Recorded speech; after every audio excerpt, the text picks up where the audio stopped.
Hey there, boys and girls. It's your old pal VR Boomer here, and today we are going to do a little bit of flying. I had the opportunity recently to go to the Old Rhinebeck Aerodrome, which is a living museum of primarily World War I and pre-World War I era aircraft. It was an amazing trip. It was so much fun. I got to fly in a biplane, and I highly recommend if you ever have the opportunity, you should give it a try. But I wanted to see, since I have Microsoft Flight Center, Flight Simulator 2020, if Rhinebeck was in there, because it's supposed to model the entire world in this program. And lo and behold, there it is. Ta-da! So I thought I would do some flying, kind of, relive the fun experience that I had. First up, and the most appropriate airplane we have in my fleet here in the game, is the Fokker DR1 Dreidecker, or triplane. Got to give it a little bit of rudder there. Keep her going straight down the field. And away we go. Rhinebeck does indeed have a DR1 that they fly every weekend in the summertime. They do air shows. And they do like a little mock dogfight with the DR1. And, probably a Camel. I'm not sure which Allied aircraft they have. I know they have a Jenny and a Bristol.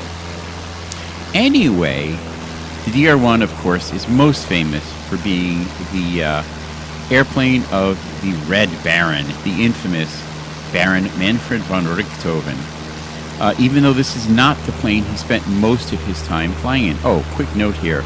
I love the detail on the little Larone engine there, right up in the front. These were radial engines. They were air-cooled, and what they did is they actually spun the entire engine. Most of the time you think of the engine being stationary and the prop spinning, but the prop was actually bolted to the engine, and they rotated the entire engine to help keep it cool. The rotation was between the engine and the firewall that was right behind it, or bulkhead. I'm not sure what they would have called it back then. Anyway, that gave the DR-1 fabulous turning, as fabulous torque to turn in one direction, but not so much in the other. So the pilots obviously would take advantage of that. It's painted a brilliant bright red, and Manfred did indeed paint both a DR-1 and an Albatross in this brilliant bright red, because at this point the German forces in World War I had massive air superiority, and that, coupled with a very defensive theory behind their use of air power, they mostly stayed behind their own lines. They got pretty cocky about it all and painted their airplanes in bright, bright colors, which makes them just beautiful, honestly. They're lovely. Oh, we're doing a little bit of a skid here. Try and bleed off some of that airspeed. Now we're coming in for a nice, sort of soft landing. All right, down we go, down we go. A little bit of a bump. Oh, a little bit of a bump. Not too bad. Now, this is the tricky part in the sim, because I actually have to shut this engine off. I found that, this plane has no brakes. Those were just free spinning wheels down there. So I found that if I didn't shut the engine off, it would drag me right into the tree line. So I have to keep one hand on the rudder, take my hand off the stick, try and shut the engine off, put my hand back off the stick. It's a little tricky, to say the least. But here we are for a nice little landing. I don't have a field crew to run out and help me, so it's entirely up to me to time shutting the engine down. We're going to coast very slowly to a stop. Beautiful. And there we are. Touchdown. Hear the birds singing in the beautiful New York sunshine. So I thought, what other planes do we have that might be appropriate to fly here at Old Rhinebeck? The next one we have up here is the Savage Cub. Now, this is very reminiscent of a plane they actually do have at Old Rhinebeck, which was the Piper Cub. And the Savage Cub is intentionally styled to look like the Super Cub, which followed the original Cubs.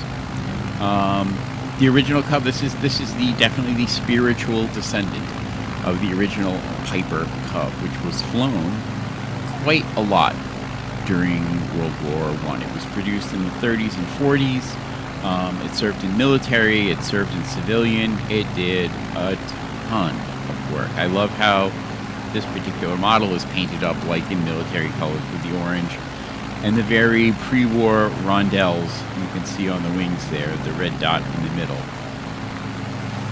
It is styled very much, as I said, to look like the Piper Cubs that flew way back in the day. But this is a more modern airplane, civil utility plane. The first balsa model I ever built was a Piper Cub. It was the first light civilian airplane I was familiar with as a kid. And of course, that meant every time I saw one after that, it was a Piper Cub, regardless of who built it or what model it was. Because that's what you do when you're a kid. But the one I had actually had like a little crop dusting hopper on the bottom of it, and you would load flour in the top, and then as the rubber band on it, because it was rubber band powered model plane, was unwinding, you would slap around in there and dust some flour out to make it look like you were crop dusting. At least that was the theory behind it. To my memory, I never actually got that part working right. But it's a pretty little plane, and like I said here, the Savage Cub, despite being a new one, is definitely built to resemble the old Super Cubs, the old Piper Cubs. The flaps down, and man, this thing just floats on the air. It is so light, and the wing loading is so low, you can just drift at incredibly slow speeds. Bring her in here for a nice soft landing, get those wheels down, one little bump and a little hop, not perfect. This plane does indeed have brakes, so I can stop. We're raising the flaps up there. We'll bring her to a nice, easy stop right in the middle of the field. Get that engine shut down. And there we are, the birds chirping away. Safely back on the ground again. So the next plane we have is the Stearman Model 75. Now, Rhinebeck does have a Stearman there. I got to see it fly when I was there. What a lovely airplane. What just a beautiful, beautiful airplane. The Stearman was built in the 30s and 40s, and it was used extensively, not only by the U.S., but by the Navy, the Air Force and the Navy, and the Royal Canadian Air Force throughout World War II as a trainer. Most World War II military pilots cut their teeth on a Stearman. I absolutely adore the yellow and blue interwar period color scheme. I just think it looks so beautiful. Just the contrast of the colors is sweet. And I have a whole collection of scale models that I have built from this period intentionally in this color scheme, just because I think it's so absolutely lovely. And there we've got a nice shot of those rondelles, the stars with the red dots in the center. Nice shot from the front there. What a beautiful little plane to fly. These went on to have long careers after the war, with all sorts of civilian use, both practical, like crop dusting, but also for barnstorming and stunt flying and wing walking. It was just a wonderful little plane that was very easy to fly and got a ton of use. All right, we're making a nice, easy turn here. I use this round grassy patch, the treeless hill there, sort of a marker point to help orient myself to the field. Unlike the Cub we were just flying, the Cadet actually was called Kaydet by the Canadians that flew it. Does not have flaps. Here we are coming in for a nice, easy landing. Obviously, it's an older style with the biplane and the wire rigging between the wings to hold the bracing to hold them straight. A little bit of a bump there. We are down on the ground, rolling to a stop. Again, we have brakes, so we actually can stop. Then I get to thinking, what else could I fly out of Old Rhinebeck? And I thought I would give myself some takeoff challenges to see what kind of aircraft I could actually get off the ground on this short, grassy little runway. And the first one I came up with is the T6 Texan. If you were going to be flying a fast, powerful airplane like the P-51 or the P-47 or the Hellcat as a U.S. Airmen in World War II, this was your next step up after the Stearman biplane. Fast, powerful, beefy. This was the high-speed, high-power trainer of the military. The U.S. military, and also the RAF, and also the Royal Canadian Air Force, and other British Commonwealth. We knew it as the Texan. The Brits knew it as the Harvard. And this particular model is from the Reno Air Races DLC for the game. So this one is probably, I don't know if it's actually a stock engine in there or not, or if it's been souped up for the races, but this is not exactly how it would have appeared during the war. There are no war-era Texans in the game that I know of. They are all built for the Reno races. And again, this is another plane, obviously, that went on to have a long career afterwards. Not only as an air racer and a trainer, but this is a bona fide movie star. The Texan served as a surrogate Japanese Zero, A6M, in many, many a war picture, especially if you're looking at stuff from the 60s, 70s. If there's a Zero in there, there's a very good chance it's actually a Texan that's been painted and gussied up to look a little bit like a Zero. Alright, now as we're coming in for a landing here, I would like to remind you that this is indeed a takeoff challenge, not a landing challenge. You must remember this, or nothing that follows will seem wondrous. Alright, we got the gear down, we got the flaps down, this is not much room. Alright, get it down, touch. Oh, it's gonna bounce up, do it, down, throttle back, alright, step on the brakes, nope, down, step on the brakes, nope, step on the brakes, not that hard, no, oh, shit. Well, like I said, these are takeoff challenges. So what's next? Well, from the Texan, we're of course going to do the absolutely epic P-51D Mustang, one of the preeminent fighters of World War II. Some could argue the preeminent fighter of World War II. What a beast. It takes so much work to keep this thing going straight down the runway. That torquey Packard-built Merlin 12-cylinder V12 is just oozing horsepower. What a beast of an airplane this is.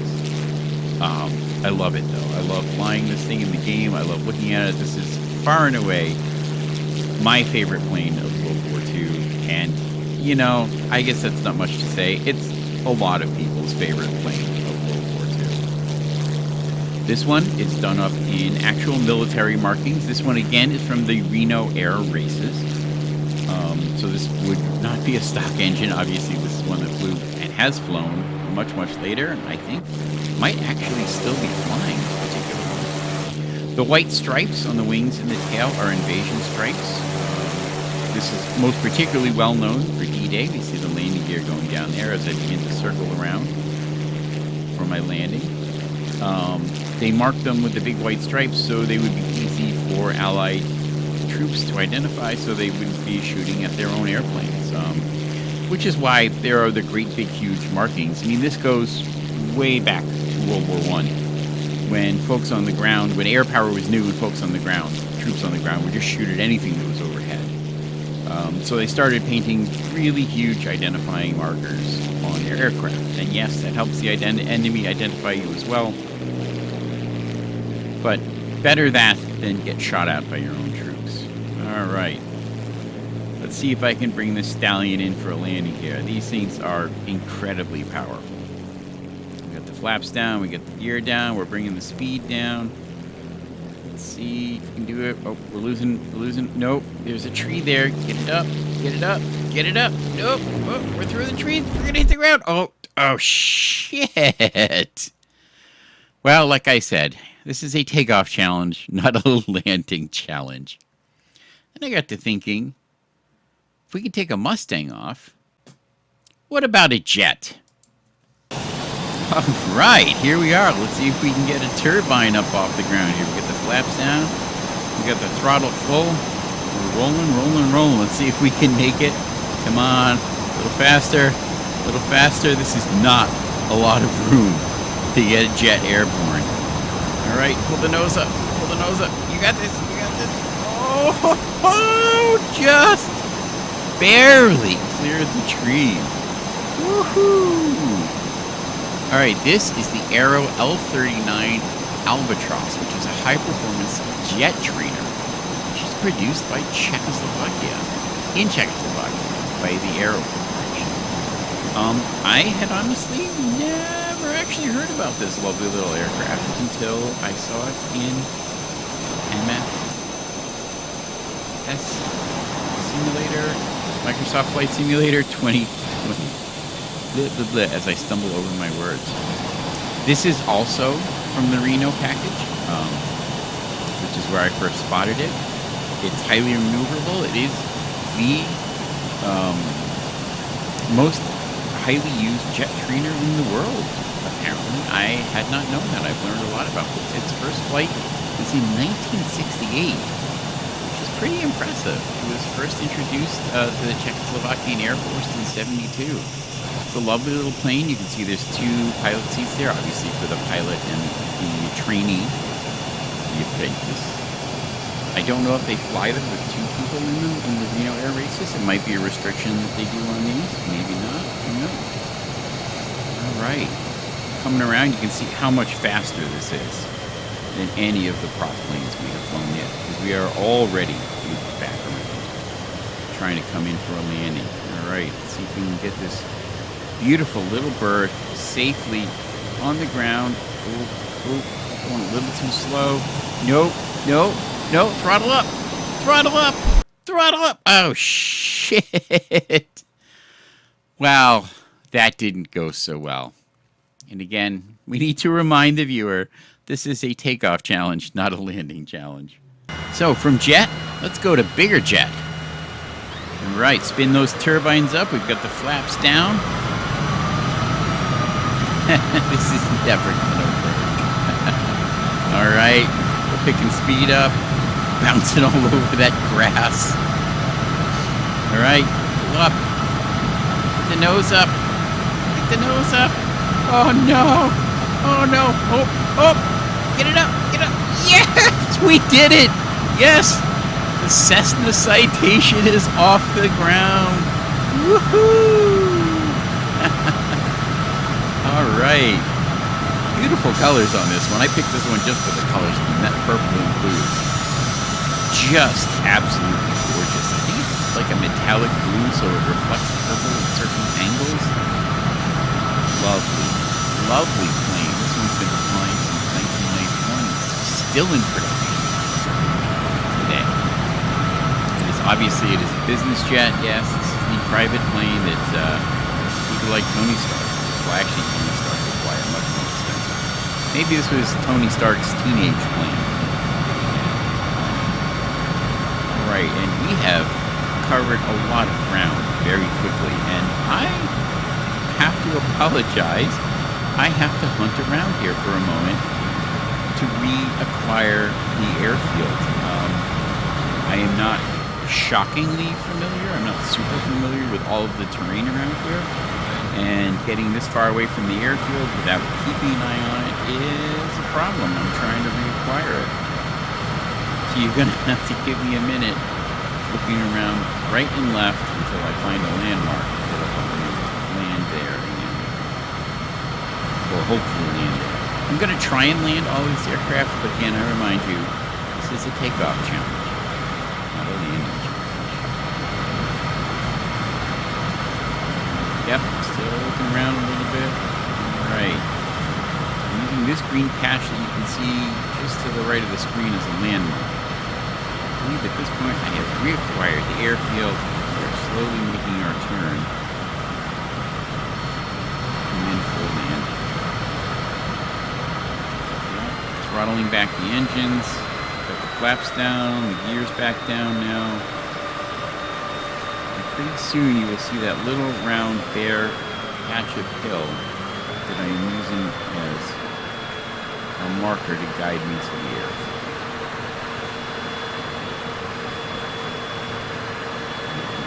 Turn here, give it a little bit more throttle. And you can see coming to the center of the screen, there's that round patch of bare hill. Just beyond that the airfield. Angle's not quite great. I'm going to bank a little to the left here. Try and center up on the runway. I don't know. What are the odds? I'm not hopeful. We're going to get this beast back on the ground again. All right, at least we're lined up fairly well, okay? You give me that. It's a nice, clean approach. Cycling the engines down. Still moving really fast because, you know, we're a jet.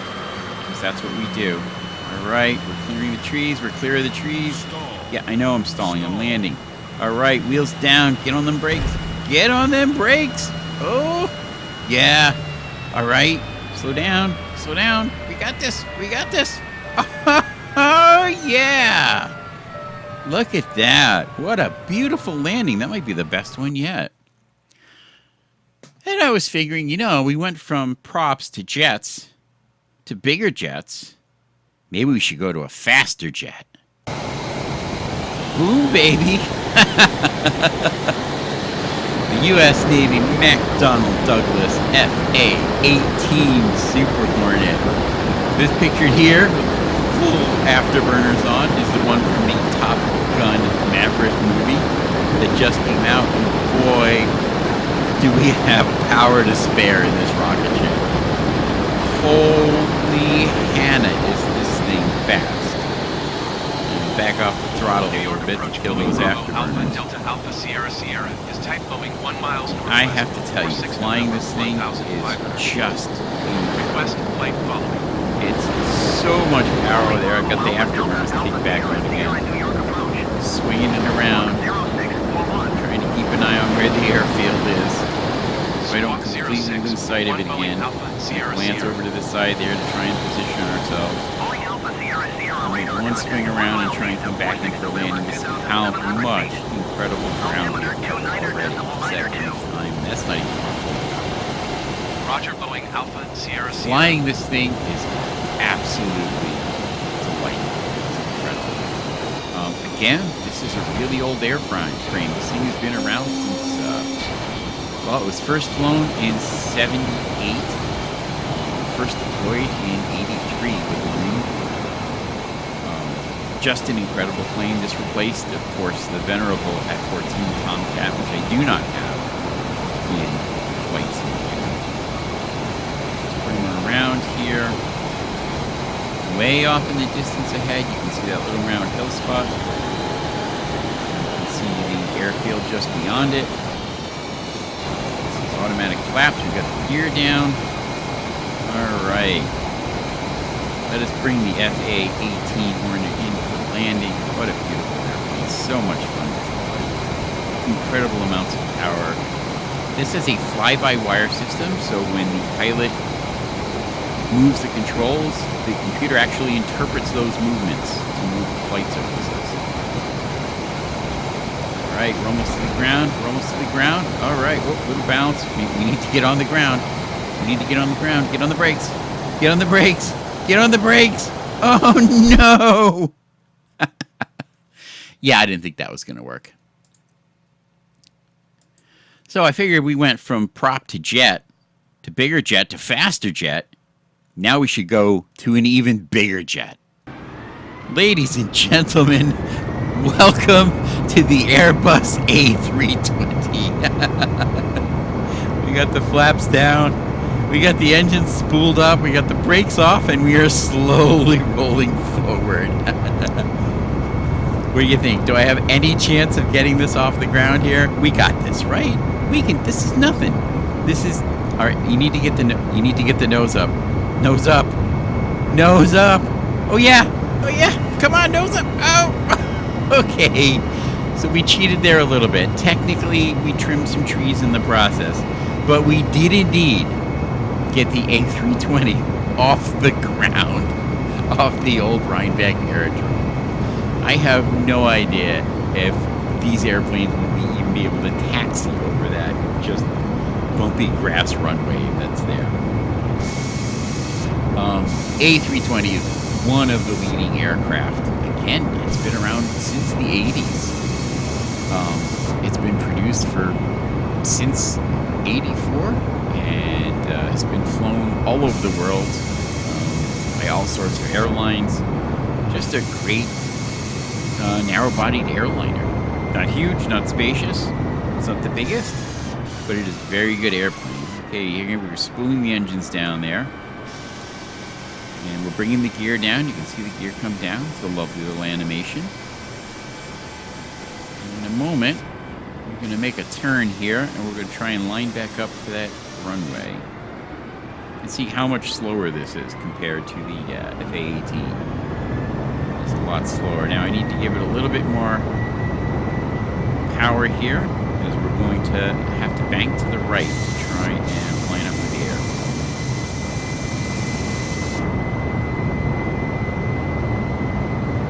Give it a nice, easy right turn here. Try and pick up those landmarks again, that little Bear Hill patch. The runway just beyond it, the airfield just beyond it. So looking up there. There it is, way off in the distance. Overspeed. Yeah, I'm overspeeding for the landing gear is what I'm doing here. Overspeed. Overspeed. Right, these things make huge wide turns. You cannot make short, sharp turns with these things. But it looks like I've overshot, so I've got to correct back to the left here a little bit to try and line up that runway. So let's give it a bank and a little bit. Oh no, that's too much rudder. Oh, shit! Oh no. Oh no. Yes, the computer helpfully telling me in a British voice that I'm about to die. Boom. Okay. That didn't go so well. But it was a takeoff, and we did take off. And I figure we went from big to fast to bigger, so clearly we need to go biggest. Yes. Welcome aboard the 747. Look at that wingspan. It's as wide as the whole airfield. All right, we got the brakes off. We're rolling. Oh my God, it is so slow to start rolling. Yeah, come on. We got the Airbus off the ground. Surely we can get the venerable 747 off the ground. This has got to. Oh no, come on, get your nose up. Get your nose up. You can do this. Yeah, nose is up. Oh no, that went really badly. So I was figuring, wait a minute. When you go to fly just on the default settings, it comes loaded with fuel. What if we reduce the fuel load down to a minimum? We have to adjust the center of gravity so the faux weight that's on board can get moved to the rear. So we will do that. It'll help with the takeoff too. And let's try this with a minimal fuel load. Maybe we can do it. And no passengers. All right, here we are. Spool up the engines, let them get up to full power before we let off the brakes. And the engines are spooling back down again. Because I left it with no fuel. I had just enough fuel in there to power them up and let them run out of gas and run down. So let's keep a little bit of fuel in it this time. Again, recenter the load, and we will completely deplete the emergency tanks because, you know, we're only going to be up for a few seconds. We got no crew weight. No passenger weight. We will just drop these reserve tanks down to nothing. Give this another try. All right. Spool those turbines all the way up. Got the flaps down. Let off the brakes. Oh, it is so goddamn slow. Come on. You can do it. Got to keep trying. Keep trying, David. Keep the nose up. Keep pulling back, David. You can do it. This is never gonna work. Now, pull back hard. This is never gonna. Oh, the nose is coming up. David, now, pull back. The nose is coming up. Yes, yes, we did it. We took off in a 747 on Old Rhinebeck Aerodrome. This game is amazing. There it is. The so well-known profile of the venerable 747, which first flew in 1969. It was introduced with Pan Am in 1970. And this is still in active service today and still being produced today. That is a testament to the design of this airframe. Yes, I have a warning sound ticking away there. I have no idea what it's for. I'm either overspeeding or underspeeding something, I'm sure. What a beautiful and familiar profile. Lovely airplane. You can see that big hump in the first class passenger area and the pilots, getting them raised up above the nose a little bit, giving them better view. I have no idea what that ticking noise is. Again, it's a warning for something. But I haven't really learned all of the ins and outs of flying these big planes yet. Because there's a lot to it. You should see some of the setups some people have. Full control yokes and throttle quadrants and just switches all over the place to do everything. It's pretty amazing. We are going to try and land this puppy at Old Rhinebeck. We took off there. I mean, this is a takeoff challenge, not a landing challenge, but we at least need to give it the old college try, right? The airfield is off to my left, so in a moment, I'm going to bank around. No idea what that ticking is warning me of. It's warning me of something. Maybe my descent speed? I don't know. Somebody in the comments can tell me what that ticking noise is warning me about. Right. Start to bank into our turn here. Yeah, there's the warning voice. I like the British. I like the Airbus better. It's got that lovely British accent to it. Makes you feel all calm even though you know death is imminent. It's all calm and relaxing. You're at 500 feet. You know what I mean? There's something very cool about a British accent. Everybody sounds smarter and more relaxed with a British accent. All right. We're going to bring this old girl around and we're going to set her down gentle as a feather. The runway at Old Rhinebeck. A little fuel so we don't go sliding out of the sky like we did with the Airbus. You can see there's the little clear hill spot. That's our marker, and just ahead of that, you can see the airfield. Whoa, whoa, getting a little slippery here. Oh, yeah, you can see the air brakes and the flaps opening and closing automatically. All right. We're lined up. Man, if I can just get this on the airfield, I'll be happy. All right, here we go. Here we go. Taking it nice. All right, pull back, pull back, pull back.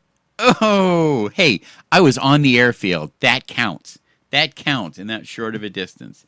Anyway, thank you for flying along with me. If you enjoy my videos, please be sure to like, share, and subscribe. And as always, have fun, be kind to one another, and I will see you in the next video.